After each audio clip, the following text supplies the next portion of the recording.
saya Shirley dari jurusan Sistem Informasi Angkatan 2021 Universitas Multimedia Nusantara. Hari ini saya sebagai host dari IAS Tech Talk akan mengundang Bapak Natalis sebagai perwakilan dari industri e-health yang dimana beliau akan memberikan sebuah wawasan ataupun informasi mengenai industri tersebut. Kalau begitu boleh dari Pak Natalis, silakan Pak Naftali untuk memperkenalkan diri terlebih dahulu. Ya, halo semuanya. Nama saya Natalia Ardianto. I've been an entrepreneur for 15 years. Mungkin sebelumnya saya dikenal sebagai CTO dari tiket.com. Hari ini saya running a company yang kelima, itu LifePack, which is a digital pharmacy untuk penderita penyakit kronis. Oke, baik. Kalau boleh tahu Pak, Natali pada saat ini nih akhir-akhir ini kesibukannya lagi ngapain nih Pak? Ya, jadi ini saya sudah 4 tahun menjalankan perusahaan ini ya gitu. Jadi ini my fifth company, ini namanya LifePack. Jadi LifePack ini kita berusaha untuk menyelesaikan masalah mengenai akses obat-obat gitu. Jadi ini di belakang ini obat-obat saya. Jadi basically yang kita realize adalah sebetulnya di Indonesia itu uniknya eh, varian obatnya itu banyak banget ya kan, dan dokter-dokter itu kalau menulis resep itu apa ya, beda-beda lah kayak gitu. Nah, biasanya teman-teman mungkin kalau nebus resepnya bukan di apotek terdekat itu biasanya sangat-sangat kesulitan untuk mendapatkan obatnya gitu. Jadi oleh karena itu kita LifePack ini menyebutnya closed door warehouse pharmacy gitu. Jadi apa sih closed door? Closed door itu ini ya, tidak untuk dikunjungi oleh konsumen gitu. Jadi kita memang cara kerjanya adalah digital online ya kan, dan warehouse pharmacy. Kenapa kok ada kata warehouse-nya? Karena kita inventorinya lengkap gitu. Jadi kalau apotek rata-rata mungkin inventorinya 500 sampai 700 SKU item. Kalau di kita itu ada 5.000 item gitu. Jadi harapannya adalah ketika pasien mencoba menebus di kita, itu obatnya akan selalu tersedia gitu. Jadi kurang lebih itu sih ya bisnisnya. Tapi karena ini yang kita temukan adalah permasalahan di Indonesia itu yaitu tadi ya, inventory kan datangnya dari farma ya, dari pabrik ke distributor, ke apotek, ke dokter, baru ke konsumen. Nah, itu yang kita lihat adalah permasalahannya adalah distribution kayak gitu ya, supply chain. Oleh karena itu memang secara perusahaan kita membuat ekosistem, yaitu ada apotek juga, tapi kita di atasnya ada distributor gitu, sehingga kita lebih dekat lagi dengan pabrik atau pharmaceutical dalam hal mendapatkan obat-obatnya. Gitu. Kurang lebih seperti itu, Sherly. Oke Pak, sebelum kita lanjut lebih dalam terkait e-health ataupun yang apotik online ini ya secara nggak langsung. Nah, mungkin dari Pak Natali sendiri boleh dong coba ceritain dulu background-nya ataupun story-nya kenapa tiba-tiba bisa langsung merintis ke di e-health ini Pak. Mungkin boleh Oh, diceritain dulu dari kuliahnya di mana, terus ambil jurusan apa. oh iya iya, oke oke. Ya, jadi saya pribadi ini ya suka dunia coding kayak gitu. Jadi saya pertama kali nyoba coding itu kelas 6 SD. Kelas 6 SD coba-coba coding, SMP bahasa pemrogramannya ya Basic, Basika, QBasic gitu. Terus pernah nyoba beberapa database gitu kan, seperti Lotus apa, bukan Lotus 123 ya.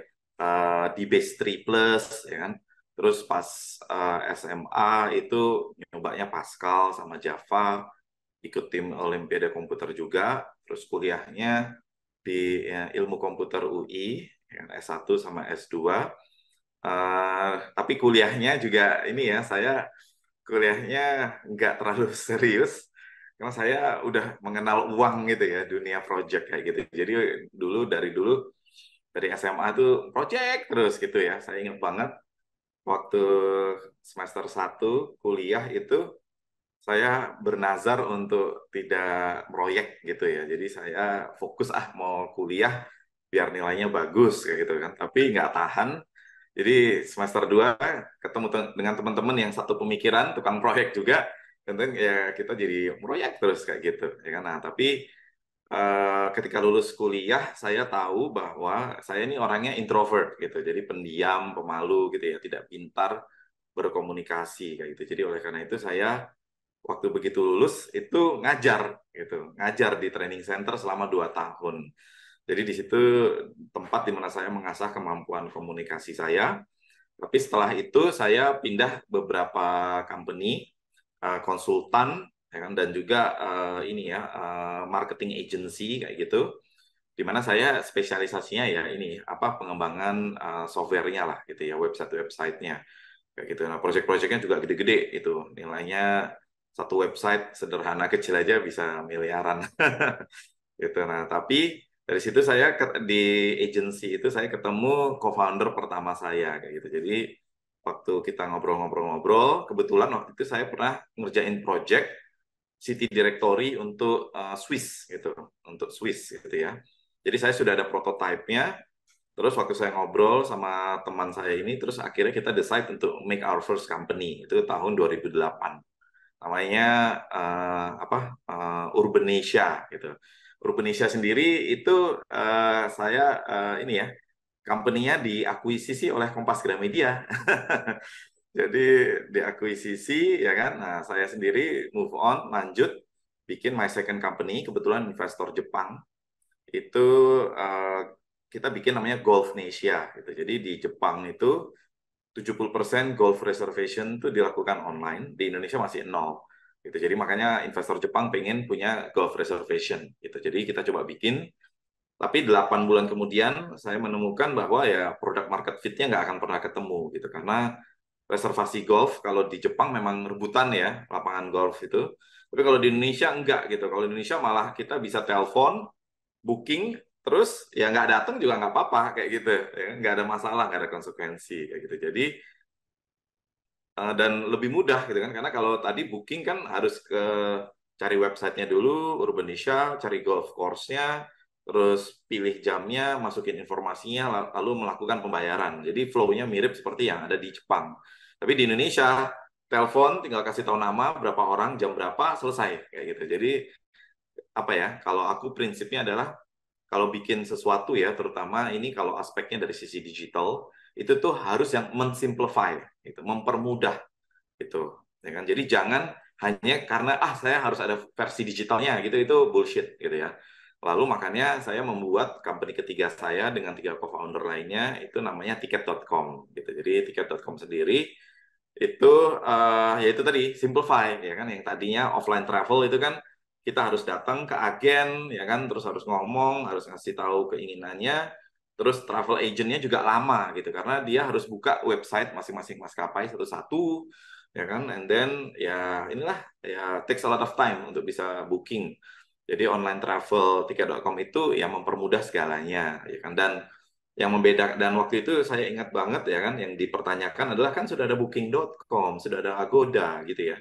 Tapi ya itu tadi ya teman-teman, mempermudah itu contohnya kayak tadi booking.com, Agoda itu pembayarannya hanya bisa kartu kredit gitu. Nah, secara fakta jumlah populasi di Indonesia yang menggunakan kartu kredit itu cuma 10% gitu. Ya kan, lebih dari 70 waktu itu masih bank transfer gitu. Makanya kita value proposition-nya itu nggak muluk-muluk ya. Jadi jangan kalau teman-teman bikin produk itu cuman mikirinnya adalah wah harus ada inovasi canggih baru ya kan, itu nggak penting ya. Yang penting adalah solving the consumer problem ya kan, yaitu tadi ya, metode pembayaran kalau saya pakai Agoda, booking.com itu harus kartu kredit ya kan, dan orang Indonesia nggak banyak yang pakai kartu kredit. Jadi waktu kita live kita usahakan satu ya memang ada kartu kredit, kedua bank transfer, ketiga adalah BCA gitu, karena secara data juga BCA itu sendiri adalah ini ya klik BCA waktu itu adalah yang paling banyak digunakan oleh konsumen gitu. Tapi dalam waktu 1,5 tahun kemudian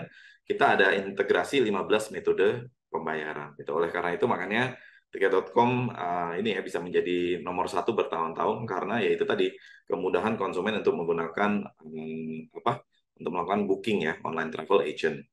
Nah itu saya running for 6.5 years, lalu company-nya diakuisisi oleh Jarum gitu ya kan, merger bersama Blibli. Nah Dari situ ya saya orangnya kan suka banget ya memulai dari nol gitu. Tiket.com sendiri itu jujur aja 2 tahun terakhir itu saya hampir nggak ngerjain apa-apa karena ya itu semuanya sudah ada, itu SOP sudah ada, compliance sudah ada, proses itu sudah di-define dengan baik ya. Jadi biasanya saya sebagai direktur teknologi waktu itu cuman masalah yang berat aja yang lewat ke saya ya kan. Kalau masalah-masalah yang menengah ke bawah sih saya sudah punya tim ya, para manajer saya kayak gitu. Ya kan? Nah, oleh karena itu challenge-nya sudah nggak ada, jadi saya move on. Saya bergabung jadi co-founder di company namanya Peluang gitu. Jadi dulu namanya Amas Digi, lalu rebrand menjadi Peluang ya kan, dan di situ I grow the company dalam waktu 11 bulan itu 4.000% revenue-nya. Nah, tapi ya itu tadi ya, 4 company itu tuh saya sebagai direktur teknologi gitu, CTO 11 tahun gitu. Tapi memang saya sendiri dari dulu memang passionnya adalah ya building product and building company gitu. Jadi kayak tiket.com pun itu pitch deck ya kan, forecast financial, bikin press release, berkomunikasi dengan 70 jurnalis, itu saya sendiri dulu 2 tahun pertama yang melakukannya kayak gitu. Jadi apa ya, dari dulu sih sebetulnya saya ini ya bisnis minded gitu. Jadi contohnya kayak tiket aja, pemilihan bahasa pemrogramannya itu PHP gitu. Kenapa PHP? Karena engineer-nya murah-murah. Jadi nggak fancy-fancy, pakai bahasa-bahasa yang ajaib-ajaib lah, kayak Node.js, Golang, kayak gitu. Itu saya coba hindari supaya cost-nya bisa kita tekan. Makanya tiket waktu itu tahun keempat profitable gitu. Nah, tapi habis dari Peluang, saya ditawarkan ya kan posisi menjadi CEO kayak gitu. Oleh karena itu ya saya tertarik banget gitu karena saya suka challenges ya. Jadi makanya this company namanya LifePack ini adalah ya the first digital pharmacy gitu. Tapi silver liningnya sebetulnya dari yang saya pelajari dari semua company itu adalah ya net net ini ya, net marginnya lah kayak gitu. Jadi tiket.com itu rata-rata margin waktu itu 5%, Peluang itu rata-rata 10%. Nah, ini Lifepack ini rata-rata tuh 20-25% minimum kayak gitu margin. Jadi maksudnya saya adalah kalian ya, kalau misalnya marginnya kecil ya kan, ya revenue segede apapun ya kan, yang memang bisa dipakai untuk operasional, untuk biaya ya, untuk marketing kalian sendiri ya jadi kecil kayak gitu. Jadi kalau saya, yang saya pelajari adalah cari bisnis atau industri yang marginnya besar sehingga kita punya banyak inilah ya buffer untuk bisa melakukan aktivitas-aktivitas seperti ya itu kan, hiring the right people maupun sales and marketing strategi lainnya gitu. Kurang lebih gitu, Sherry. Oke, wah berarti ternyata nih Pak Natali punya background yang lumayan cukup panjang dan pastinya udah terspesialisasi gitu ya Pak di yang digital tadi. Hmm. Oke, terus kita lanjut aja ke pertanyaan selanjutnya. Lebih mau tanya ke Pak Natali sih, kenapa apa itu e-health? Mungkin dari penonton-penonton kita mungkin belum familiar ataupun masih kurang paham nih sebenarnya tuh e-health itu apa gitu dan gimana sih caranya kita sebagai orang awam tuh bisa dapat e-health tersebut atau dapat fasilitas tersebut? Mungkin Hmm. bisa dijawab, Pak. Ya, interesting ya. Jadi gini ya teman-teman, ini yang saya pelajari juga dari apa ya, kita sebagai orang teknologi lah ya. Saya anggap teman-teman yang lagi dengerin ini sebetulnya paling banyak latar belakangnya adalah teknologi gitu. Nah, kalau dilihat tadi kan ada city directory, ada golf reservation, ada travel agent, ada buy and sell golf ya kan, dan juga Ethereum gitu ya, apa crypto, dan sekarang saya di industri kesehatan kayak gitu. Nah, jadi intinya gini ya teman-teman, kalau running a company, terutama ini spesifik ya, technology company, itu tuh minimum harus ada 2 orang gitu. Yang pertama adalah orang teknologinya yang pasti, tapi yang kedua adalah orang di industri itu sendiri gitu. Jadi kalau aku nyebutnya namanya industry expert gitu. Jadi kalau running a company ya kan dengan 2 kombinasi ini nih sudah sangat cukup ya kan. Kayak saya pribadi, saya nggak ada nih background tentang kesehatan kayak gitu kan, tapi I can actually run the company karena saya jenis orang ya, kalau masuk ke sebuah industri itu saya mempelajari dari ujung ke ujung gitu, baik itu dari sisi regulasinya ya kan, terus juga kalau teman-teman nanya saya tentang nama-nama obat ya kan, suplemen, manfaatnya, kandungannya dan lain-lain, saya bisa jawab sekarang karena saya ya gitulah, curiosity-nya ya sangat tinggi ya gitu. Dan Karena kalau kita bisa memahami ya kan hal-hal tersebut ya kan terutama apa sih kebutuhannya konsumen sebenarnya, itu kita bisa try to solve the consumer problem kayak gitu. Nah, contoh nih kayak saya sendiri ya, saya kan ini e-health. E-health itu sebetulnya apa vertikalnya macam-macam ya. Jadi misalnya kan e-health itu logikanya adalah ya kesehatan, ya kan. Kesehatan ini kaitannya sama orang yang mungkin lagi berobat. Nah, orang berobat itu pertama pasti adalah ketemu dengan dokter, ya kan. Nah, jadi konsultasi. Nah, kalau e-health-nya dari konsultasi itu adalah telekonsultasi, gitu kan. Jadi telekonsultasi itu ya bisa kayak itu ya tadi ya, konsultasi online, ya kan menggunakan chat, video call, ataupun media lainnya, kayak gitu ya. Nah, itu adalah tahap satu. Nah, kalau sudah konsultasi, berikutnya apa? Ya kan, mendapatkan obatnya, gitu. Jadi telemedicine, gitu. Jadi, kalau LifePack sendiri, kita adalah di funnel terakhirnya, yaitu adalah fulfillment of the medication, kayak gitu.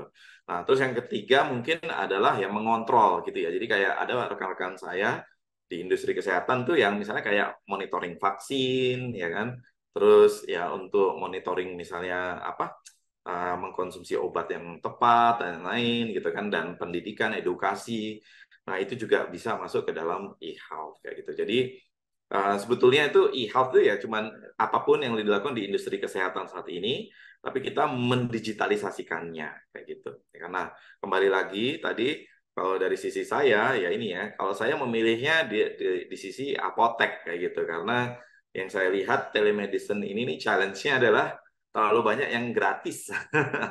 Konsultasinya gratis semua gitu kan. Jadi making money-nya ya gitulah ya. Jadi itu juga yang mungkin dari teman-teman ya, kalau lagi memasuki sebuah industri, itu jangan, walaupun ya, kalian tujuannya sosial, tapi untuk bisa menjalankan perusahaan itu butuh uang. Ya.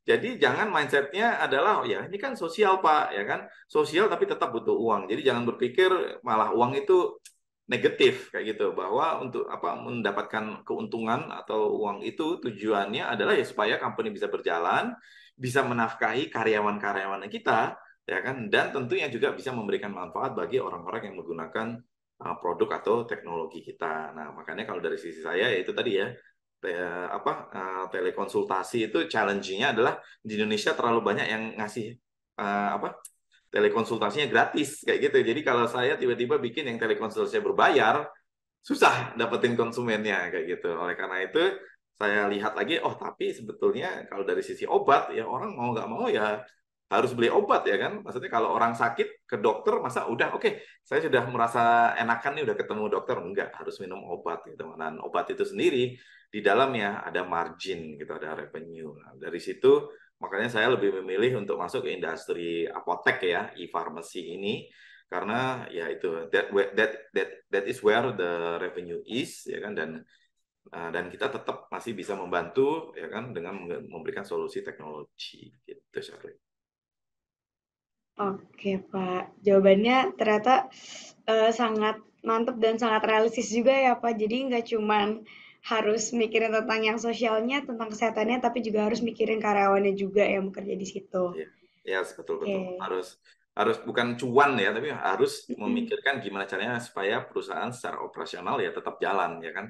Nggak lucu kalau semua bentuknya kayak sumbangan gitu kan, misalnya raise fund dari investor, tapi terus ya nggak tahu juga ini kalau uangnya habis ya harus raise fund lagi kayak gitu itu nggak masuk akal. Oke. Kalau gitu kita lanjut lagi ke pertanyaan selanjutnya ya, Pak. Hmm. Kapan sih Pak kira-kira e-health ini atau e-pharmacy yang tadi tuh mulai tren atau booming di Indonesia? Terus Hmm. menurut Bapak Natali nih, kenapa dan akan sampai kapan akan terus berjaya? Gitu Pak. Itu pertanyaan bagus ya. Jadi dari 5 company yang saya running itu, ya kan, kita ini ya kalau teman-teman nantinya menjadi entrepreneur, itu tuh memang 90% adalah kerja keras ya teman-teman. Gitu. Jadi teman-teman itu kalau bekerjanya dengan sangat-sangat keras, ya kan, kayak contohnya ya tiket.com itu sendiri, line of code yang saya kontribusikan tuh 1,7 juta kayak gitu, ya kan, which is waktu saya resign 6,5 tahun kemudian, itu jumlah barisnya itu saya masih yang nomor 2 terbanyak walaupun saya cuma coding 2 tahun pertama kayak gitu karena ya gitu saya bisa di belakang meja itu 17 jam gitu membuat softwarenya ya gitu nah itu satu ya kan kerja keras gitu tapi yang kedua ya kan, adalah keberuntungan gitu, luck, ya kan. Sekarang pertanyaannya, luck itu gimana sih cara menciptakannya, ya kan? Ada beberapa cara. Pertama adalah luck itu adalah salah satunya timing. Jadi kayak tadi ya, misalnya kalau kalau kayak tadi tiket.com, ya kan. Tiket.com itu saya buat tahun 2011, gitu kan. Tapi saya pernah ngobrol sama teman saya, ya kan, dia bikin online, ya kan, tahun 2000-an, gitu. Nah, ketika tahun 2000-an itu satu, ya kan, gadget itu belum belum banyak ya, belum ada malah, ya kan, ponsel itu masih pakai kayak Nokia yang batangan, ya kan, dan lain-lain kayak gitu, ya kan. Terus maskapai juga semuanya masih offline karena maskapai pertama yang benar-benar online itu cuman AirAsia waktu itu di Indonesia, ya kan, jadi yang lainnya masih offline semua gitu. Nah, teman saya mencoba masuk menjadi online travel agent, ya kan, dalam setahun yang beli itu nggak sampai 5 orang gitu dalam setahun. Ya kenapa?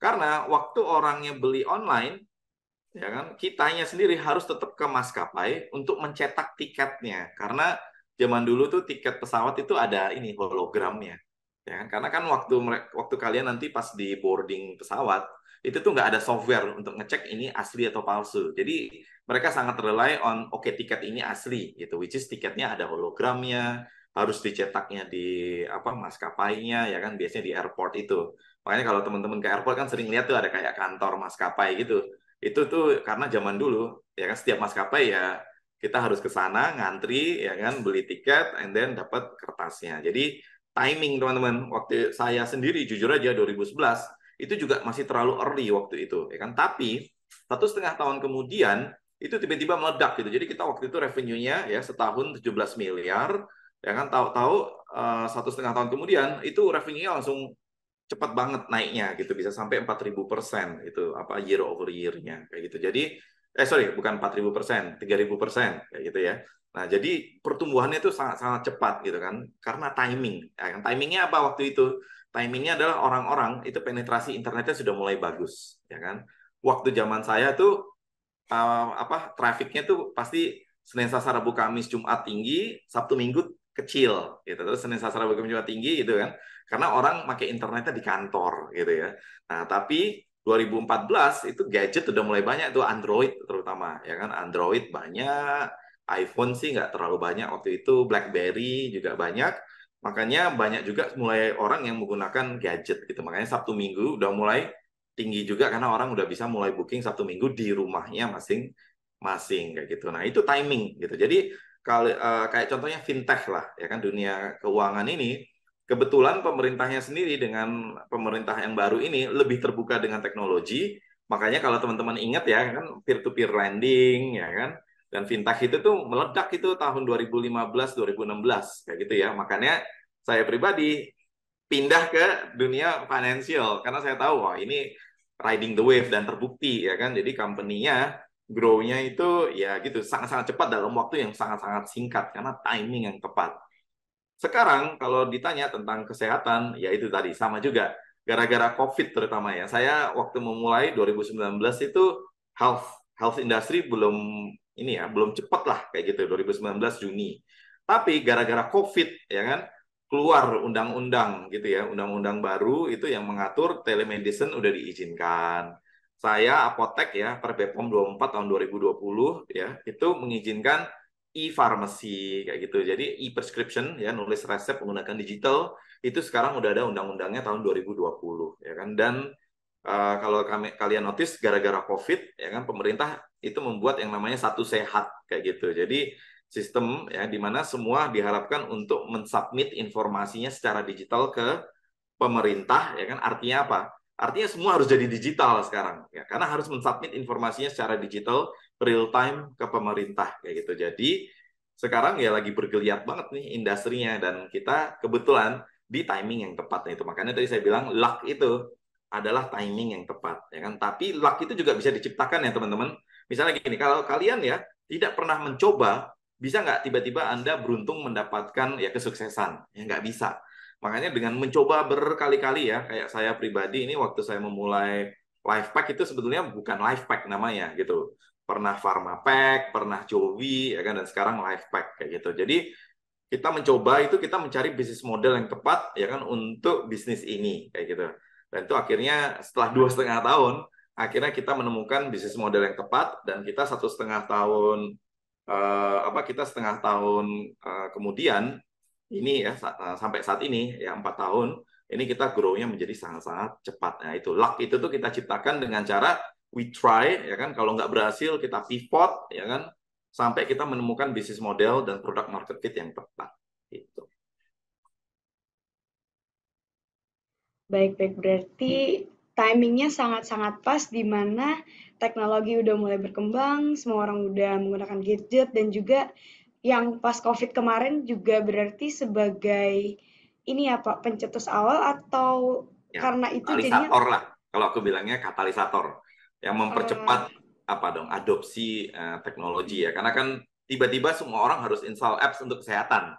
Ya kan, ingat kan mau namanya nggak Peduli mau, Lindungi, ya kan? iya.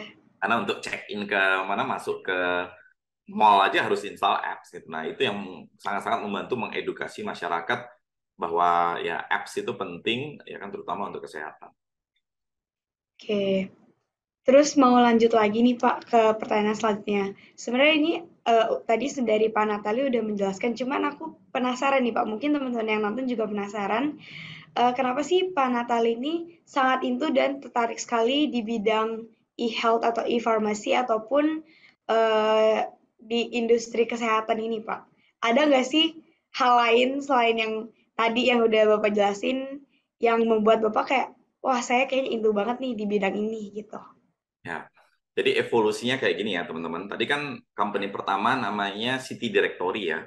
Jadi City Directory itu tuh kan sebetulnya making money-nya dari mana sih? Ya kan making money-nya itu dari customer-customer apa ini ya yang punya tempat-tempat itu membayar ekstra untuk bisa mengaktifkan beberapa fitur lah kayak gitu. Nah, itu bentuknya service gitu. Nah, yang saya notice ya kan untuk menawarkan service itu susah banget kayak gitu. Ya kan dan waktu itu juga memang kita ya masih too early juga lah ya 2008 gitu. Startup industri juga belum ada apa-apa. Nah, itu uh, yang saya realize making money kalau bentuknya service itu susah banget. Makanya my second company itu adalah kayak e-commerce ya kan. Jadi e-commerce itu kan ya kita ada barang atau something yang kita jual ke konsumennya langsung dan mereka yang beli langsung ke kita kayak gitu. Nah, itu jadi kita fokusnya e-commerce. Jadi perhatiin ya tadi ya. Yang kedua adalah golf reservation itu e-commerce, tiket.com itu e-commerce, peluang ini juga ke konsumen ya e-commerce juga dan ya ini juga Lifepack ini kita jualan obat itu juga e-commerce kayak gitu ya kan. Jadi jualan langsung itu pertama yang saya notice. Nah, waktu saya di kayak tadi golf reservation itu pangsa pasarnya ya kan itu ternyata nggak terlalu gede kayak gitu ya kan karena contoh nih kayak di Jakarta itu nggak ada yang namanya bisa reservasi golf langsung gitu karena di Jakarta itu uniknya golf course kita harus jadi member kayak gitu. Sedangkan kalau yang di luar Jakarta kayak di Sentul, Bogor, nah itu baru kita bisa pesen online gitu ya. Maksudnya bukan pesen online, sorry. Pesen tanpa harus kita menjadi member dari golf course itu kayak gitu. Nah, jadi pangsa pasarnya jadi sangat-sangat kecil dan ini ya, padahal kan orang-orang yang punya uang itu ya yang GDP-nya tinggi itu adalah orang-orang Jakarta gitu yang memang punya disposable income tinggi sehingga disposable income-nya bisa dipakai untuk ya hoya-hoya lah gitu main golf gitu.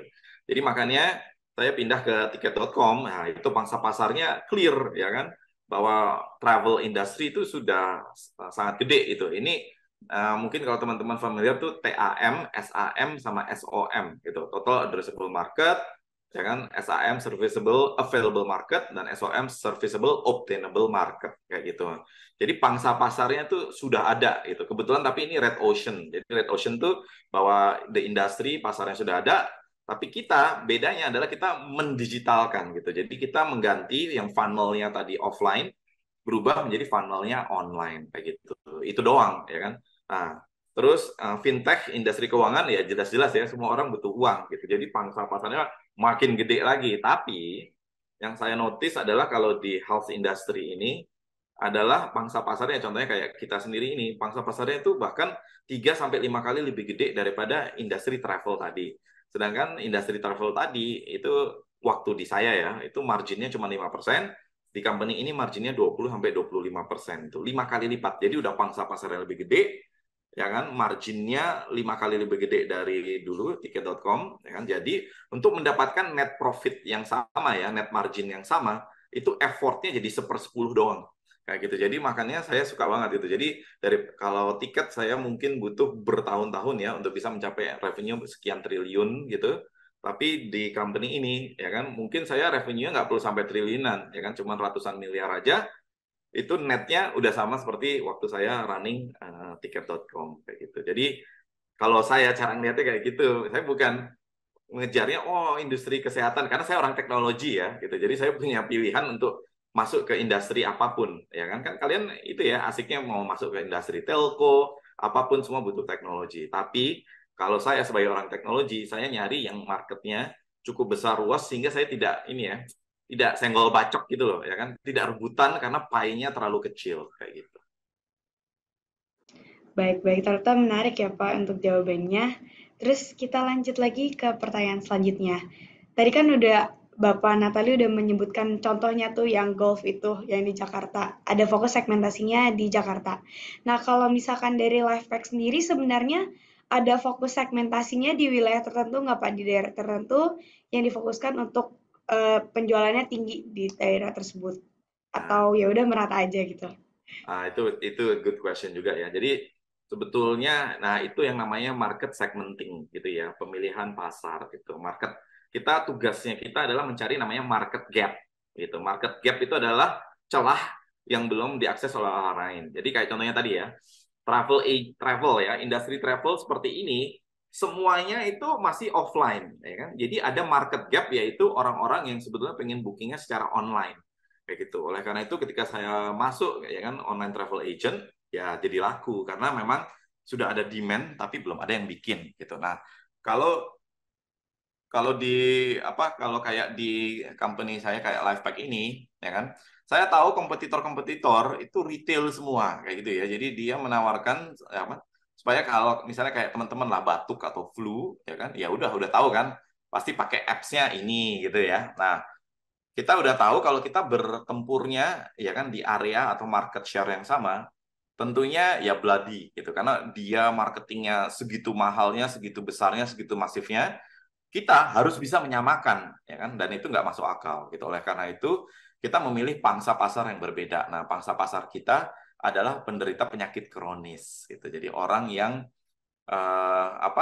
ya inilah ya harus minum obatnya setiap hari Mbak gitu. Jadi penderita penyakit kronis itu misalnya kayak diabetes, hipertensi, stroke, jantung ya, ginjal, kanker dan lain-lain kayak gitu. Itu jenis orang yang dia harus mengkonsumsi obat setiap hari seumur hidup dan setiap bulannya harus beli obat lagi kayak gitu. Nah, itulah konsumen-konsumen yang kita target. Nah, konsumen-konsumen itu usianya tua, ya kan? Usianya di atas 50 tahun. Nah, jadi cara marketingnya pasti beda, ya nggak? Ya kan? Cara ngomongnya, cara dapetinnya, cara aksesnya, bahkan sesimpel font kalau bikin apps itu kalau untuk orang tua harus lebih gede daripada kalau anak-anak muda. Kalau anak-anak muda mungkin teks-teks yang banyak, ikon-ikonnya rame gitu biasa aja.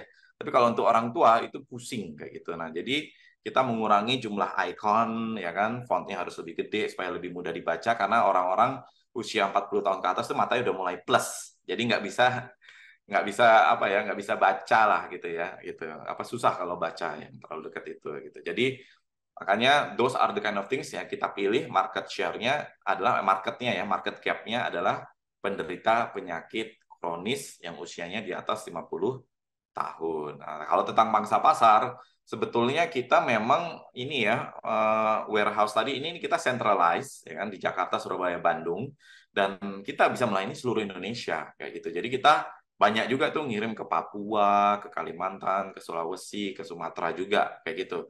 Karena apa? Karena ya itu tadi, penderita penyakit kronis kan minum obat setiap hari ya kan. Nah, obatnya itu biasanya dikasih dokter untuk sebulan.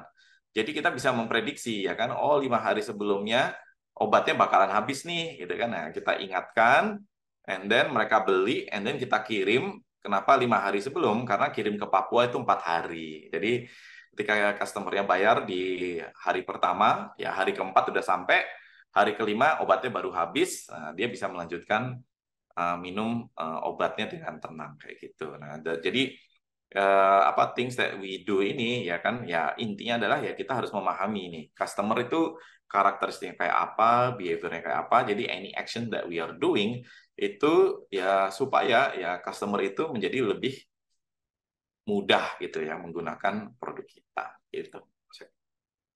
Oke, baik Pak. Terima kasih atas jawabannya. Kita lanjut lagi Pak. Mungkin ini akan ada jadi beberapa pertanyaan terakhir nih. Hmm. Pertanyaan selanjutnya tuh, apakah ada tantangan khusus atau sesuatu hambatan kali ya dalam mengintegrasikan e-health ini Pak, terutama di LifePack sendiri? Hmm.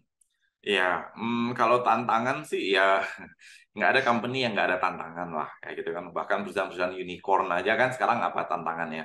Trying to be profitable.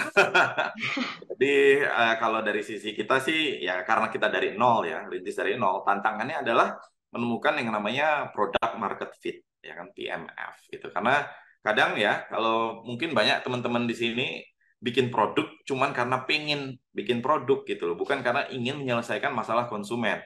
Itu yang salah ya teman-teman gitu kan. Jadi tolong diperbaiki dulu pola pikirnya bahwa yang lagi kita bikin adalah solusi untuk konsumen. Karena kalau kalian misalnya gini, waduh, gua ada masalah ini nih, itu kan kayaknya bagus deh bikin ini, ya kan?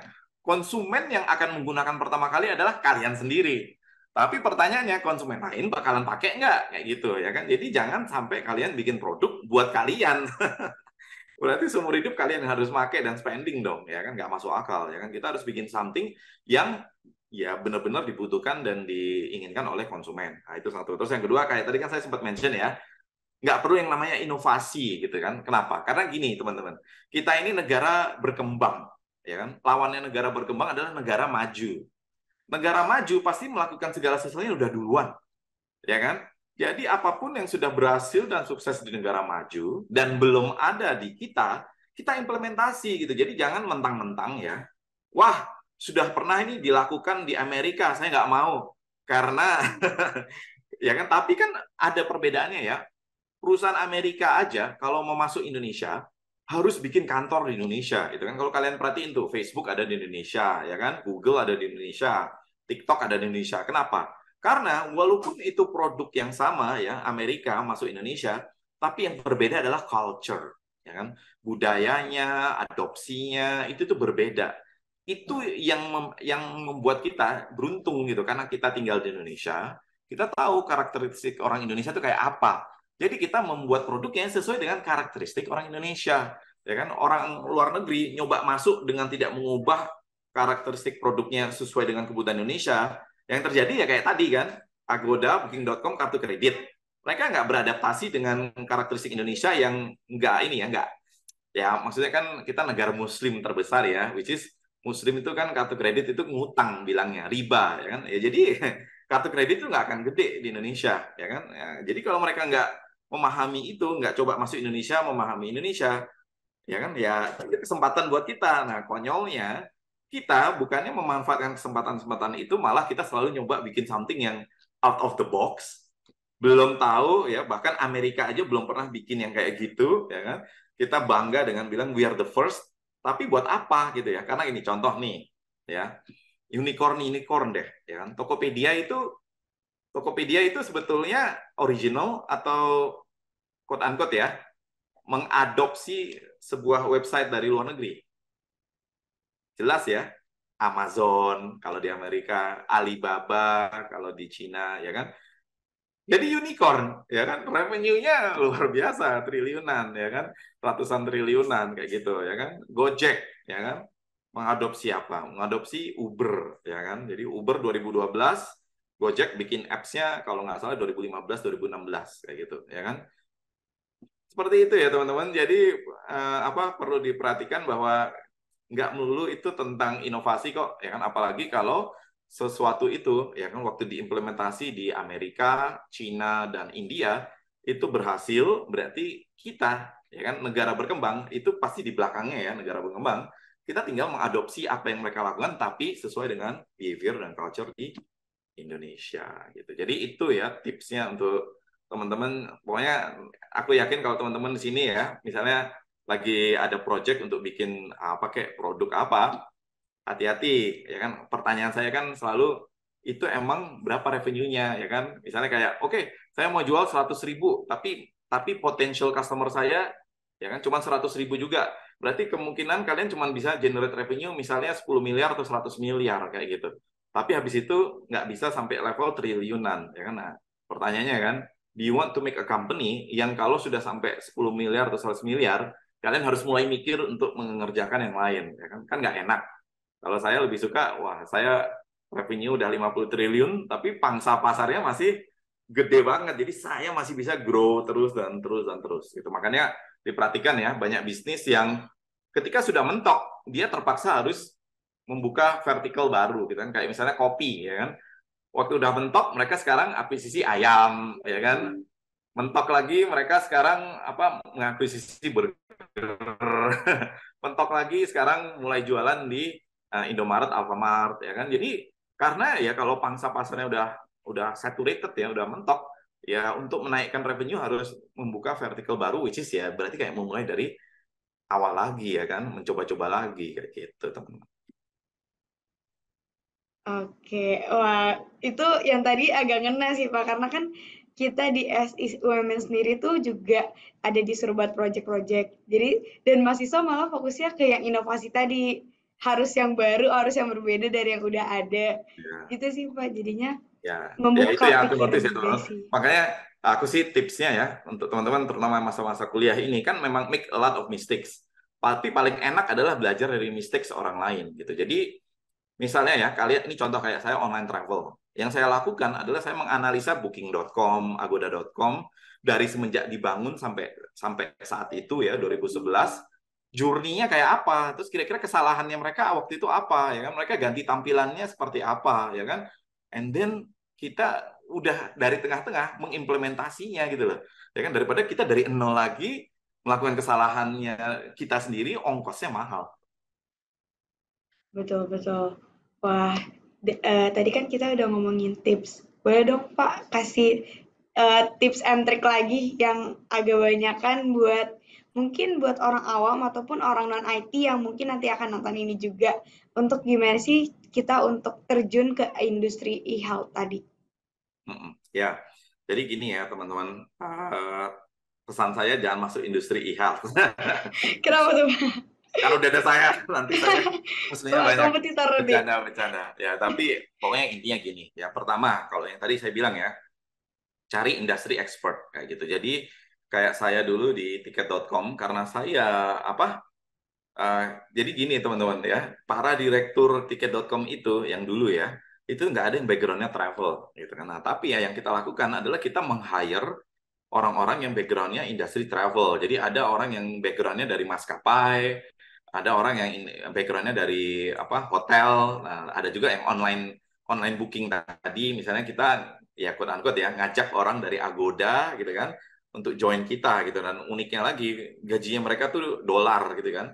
Jadi mereka bahkan gajinya lebih gede daripada saya sendiri kayak gitu ya kan. Jadi nah, ini yang tapi hati-hati dari teman-teman juga ya. Banyak teman-teman tuh yang gini lah. Loh, saya direktur, dia staff kok dia harusnya gajinya lebih rendah dari saya, gitu kan? Ya kan? Padahal sebetulnya yang berbeda dari mereka dan kita adalah kita tuh memegang value, yaitu yang namanya saham, ya kan? Shares. Shares itu, ya kan? Setiap company ya dibikin lebih besar oleh semua karyawan, shares itu value itu makin gede ya kan dan kita yang makin beruntung gitu loh ya kan kita sebagai founder lah ya sebagai owner kayak gitu nah itu yang harusnya mindsetnya yang tepat ya teman-teman bahwa kita tuh lagi menaikkan value itu bukan value gaji kita ya kan yang mau kita naikkan adalah value perusahaan karena value perusahaan makin cepat gede ya kan ya itu tadi ya kayak William lah ya kan William William Tanuwijaya Tokopedia kan sekarang orang terkaya 20 besar Indonesia kayak gitu ya kan kenapa? Karena dia nggak mikirinnya ya gaji ya kan. Saya ingat banget William itu kan saya punya komunitas ya dan William itu ya bergabung juga di komunitas saya. Kita mulainya memang semua dari nol itu ya dia memang bekerja keras banget dan dia menaikkan value dia gitu loh.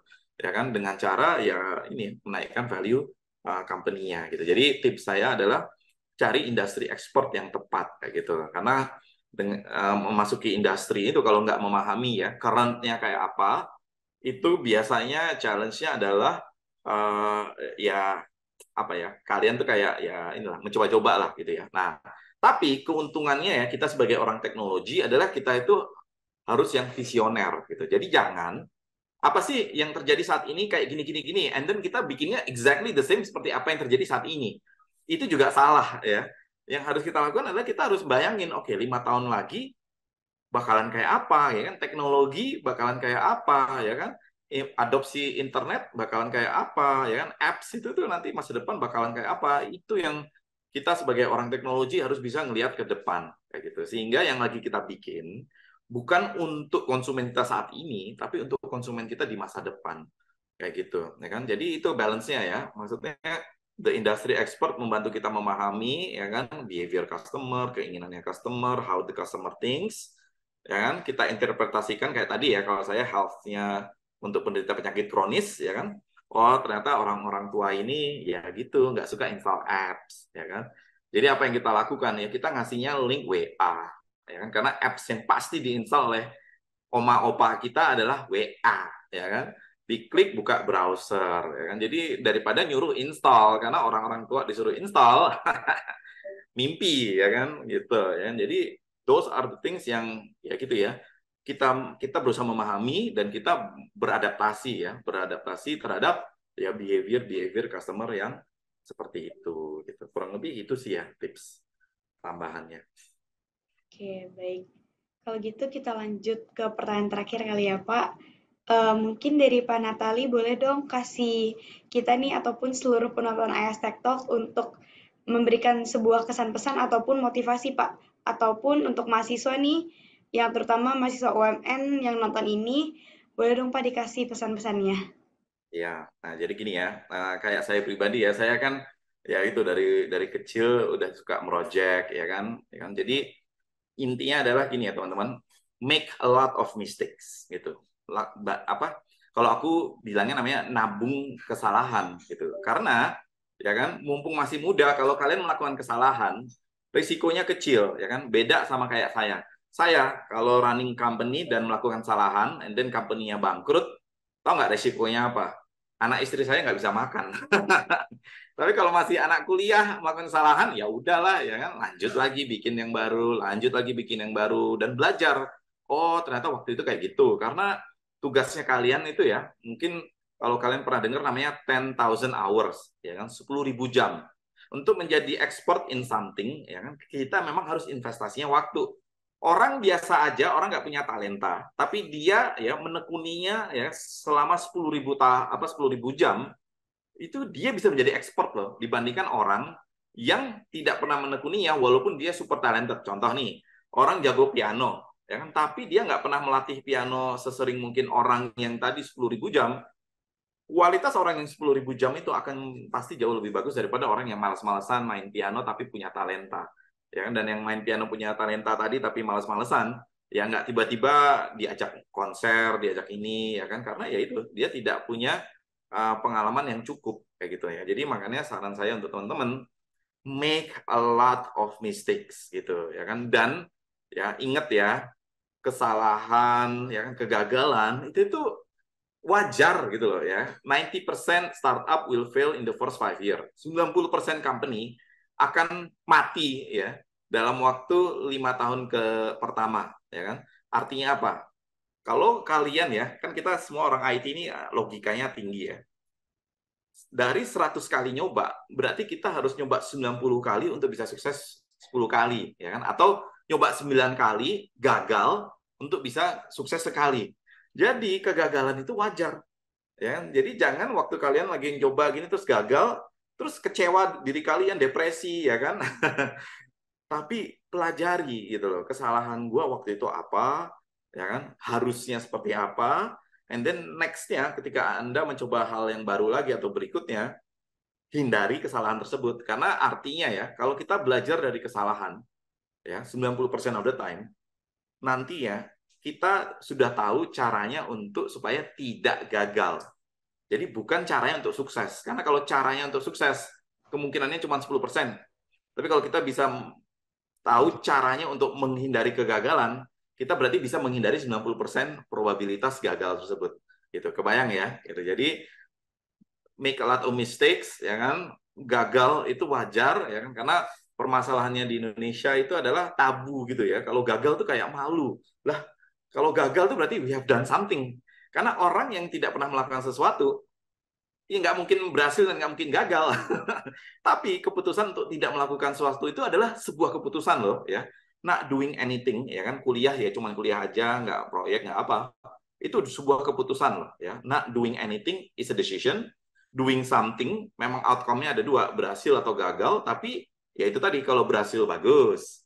Kalau gagal, you learn something from that failure. Supaya endeavor berikutnya, kalian bisa menghindari kegagalan, sehingga 90% probabilitas kegagalan itu bisa kalian hindari dan kalian mengejar 10% keberhasilan itu.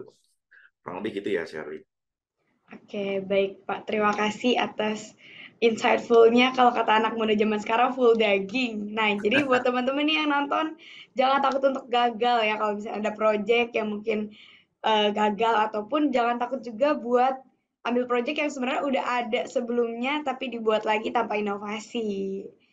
Ya Pak, jadi itu pertanyaan tadi sekaligus menutup Tech Talk hari ini. Sebelumnya aku ingin mengucapkan terima kasih juga untuk Pak Natali yang udah meluangkan waktunya dan juga untuk menjadi narasumber kami. Nah, Thank you. semoga untuk Pak Natali sukses terus dan juga mungkin next Amin. time bisa datang nih mampir ke UMN, Oh iya, kita iya, iya. coba main-main dan juga semoga bisa nambah industri lagi ya Pak ke depannya, nanti ditunggu proyek-proyek ke depannya. Ya, Terima kasih Pak Natali dan sukses terus, sampai jumpa di lain waktu ya Pak. thank you semua teman-teman.